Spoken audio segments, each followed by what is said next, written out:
కార్యక్రమాలు. జనగామ జిల్లా కేంద్రంలోని కలెక్టరేట్లో తెలంగాణ రాష్ట్ర అవతరణ దినోత్సవ వేడుకలు ఘనంగా నిర్వహించారు. ప్రభుత్వ బిర్లా ఐలయ్య, జిల్లా కలెక్టర్ సందీప్ కుమార్ జూ జాతీయ పతాకాన్ని ఆవిష్కరించి జిల్లా ప్రజలకు శుభాకాంక్షలు తెలిపారు. ప్రత్యేక రాష్ట్ర సాధనలో అమరుల త్యాగాలను స్మరించుకుంటూ ప్రభుత్వం అమలు చేస్తున్న సంక్షేమ అభివృద్ధి కార్యక్రమాలను వివరించారు. ఈ కార్యక్రమంలో ఎమ్మెల్యే కడియం శ్రీహరి, జిల్లా అధికారులు పాల్గొన్నారు.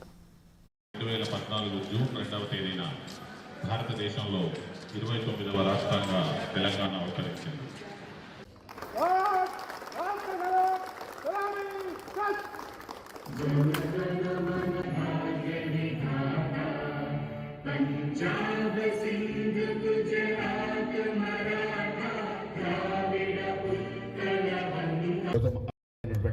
ఎంతో మంది విద్యార్థులను, రైతులను, ఉద్యోగస్తులను స్మరించుకుంటూ మరి తెలంగాణ కోసం, దేశం కోసం ప్రాణాలు అర్పించినటువంటి వారికి వందన సమర్పణ పూలతోటి వారికి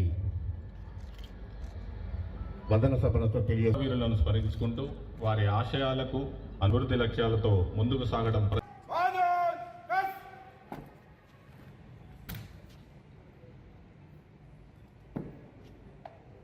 श्रीमान आपका निरीक्षण के लिए